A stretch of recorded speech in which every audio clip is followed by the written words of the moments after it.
बेशक फौज एक ताकतवर अदारा है, बात जरूरत से ज्यादा ताकत मिल जाती है। पाकिस्तान में यह हुआ है क्योंकि 4 मार्शल लॉ लगे हैं और सियासी जमातों ने गलतियां की हैं, बहुत सारी अपनी स्पेस छोड़ी है।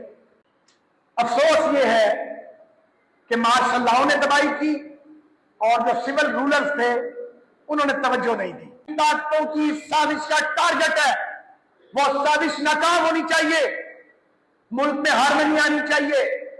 इख्तलाफ खत्म नहीं होते लेकिन इख्तलाफ की हदूद तय होनी चाहिए। इसके लिए पाकिस्तान के बड़ों को, वो हुकूमत में है, रियासती अदारों में है या अपोजिशन में है, ठंडे दिल से सोचना पड़ेगा। अना की जंग खत्म करनी पड़ेगी। 24 करोड़ का मुल्क झगड़ों से, लड़ाइयों से, फटों से, नई कॉन्ट्रोवर्सीज से आगे नहीं जा सकता। अगर एक कदम आगे जाएगा 2 कदम पीछे आएगा।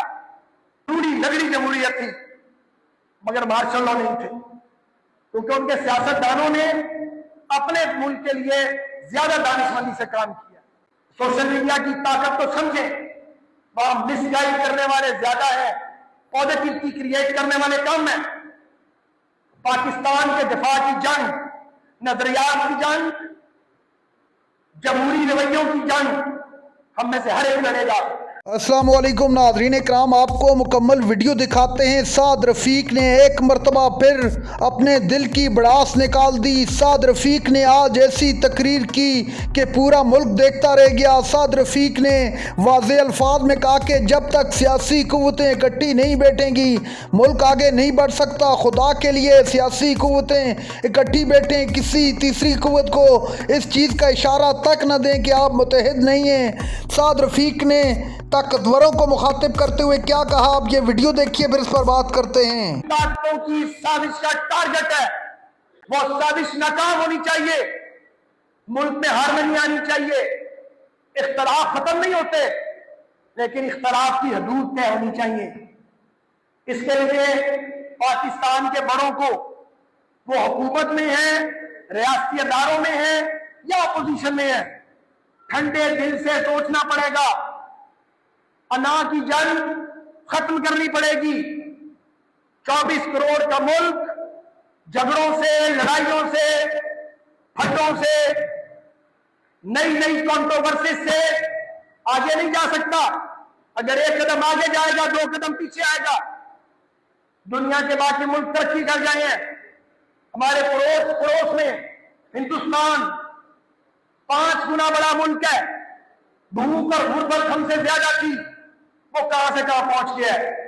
उनकी जमहूरियत भी टूटी फूटी लूड़ी लगड़ी जमहूरियत थी मगर मार्शल लॉ नहीं थे, क्योंकि उनके सियासतदानों ने अपने मुल्क के लिए ज्यादा दानिशमंदी से काम किया। पाकिस्तान की मेन स्ट्रीम सियासी जमातों को सोचना पड़ेगा कि एक फ्रेम वर्क होगा, इख्तलाफात रहेंगे मगर एक को एग्जिस्ट करने का फ्रेमवर्क बनाना पड़ेगा। इकट्ठे कैसे रहना है, कैसे जीना एक मुल्क में। चारों फेडरेटिंग यूनिट्स को अपने अपने हुकूक के साथ, लेकिन इसार के साथ। अहले पंजाब पहले भी इसार करते रहे हैं, हम अब भी इसार के लिए तैयार हैं, हम पीछे नहीं हटेंगे इसार से।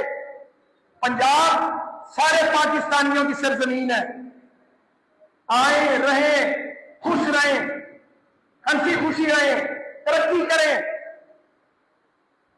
लेकिन मैं आपको ये कहता हूं मेरे दोस्तों, ये जो गुफ्तगू हमने की है, आप 62 सियासी कारकुन हैं, अपने घरों में, एक्सटेंडेड फैमिली में, शादियों में, चाय खानों में, पब्लिक में, अवामी मकामात पे, बिजनेस प्लेसेस पे इस बात को करें।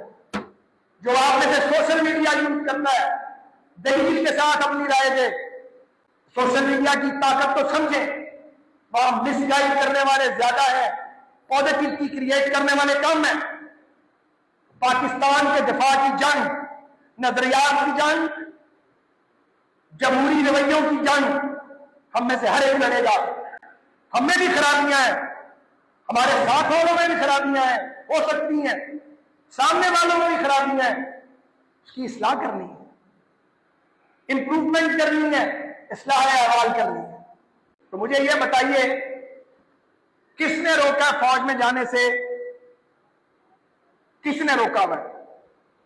چاروں صوبوں میں بشمول آزاد کشمیر جی بھی فوج کی بھرتی کے سینٹرز موجود ہیں، کیڈٹ کالج موجود ہیں، کوئی پابندی نہیں ہے فوج میں جانے پہ۔ تو چاہیے، دو راستے ہیں جو ہمارے بلوچ نوجوان ہیں، کیونکہ پنجاب کے لوگ اور کے پی کے لوگ فوج میں زیادہ جاتے ہیں، یا کشمیر کے لوگ یا گلگت بلتستان کے لوگ جاتے ہیں۔ بلوچ نوجوانوں کو میں یہ کہتا ہوں، فوج کے خلاف بندوق نہ اٹھائیں، فوج میں بھرتی ہوں، اپنی قابلیت کی بنیاد پر ترقی کریں، جرنیل بنے، پالیسی میکنگ کا حصہ بنے۔ انہیں کس نے روکا ہے؟ سندھ کے نوجوانوں کو فوج میں بھرتی ہونا چاہیے۔ بے شک فوج ایک طاقتور ادارہ ہے، بعض اوقات ضرورت سے زیادہ طاقت مل جاتی ہے۔ پاکستان میں یہ ہوا ہے، چونکہ 4 مارشل لا لگے ہیں اور سیاسی جماعتوں نے غلطیاں کی ہیں بہت ساری، اپنی سپیس چھوڑی ہے۔ تو آپ کو کون روکتا ہے فوج میں بھرتی ہونے سے؟ وہاں تو کوئی سفارش نہیں چلتی بھرتی کی۔ آپ ٹیسٹ دیں، پاس کریں اور آپ کمیشن لیں اور آپ پاکستانی فوج کے افسر بنے اور ان کی یونیفارم پہنے اور ترقی کرتے کرتے خدا کرے آپ جرنیل بنے، تو یہ گلے ختم ہو جائیں گے انشاءاللہ تعالی، یا کم از کم کم ہو جائیں گے۔ اسی طرح پنجاب آج خوشحال نہیں ہوا، پنجاب صدیوں سے خوشحال ہے۔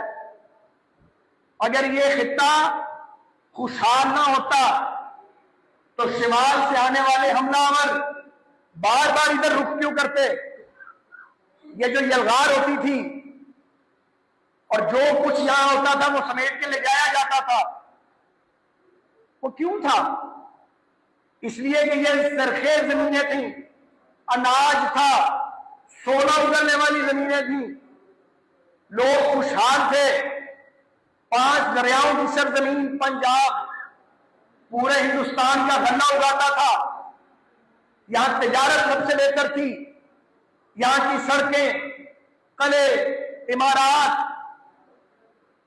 ناظرین کرام، آپ نے ویڈیو دیکھی، سعد رفیق نے آج تو اپنی غلطیوں کا اعتراف بھی کر دی اور سیاسی لیڈروں کو بھی واضح الفاظ میں کہا کہ بہت ساری غلطیاں ہوئی، ان غلطیوں سے سبق سیکھ کر ہوش کے ناخن لیں۔ اب بھی وقت ہاتھ سے نکلا نہیں ہے، اس سے پہلے کہ وقت ہاتھ سے نکل جائے آپ سمجھ جائیں کہ ملک جمہوریت سے ہی آگے بڑھ سکتا ہے۔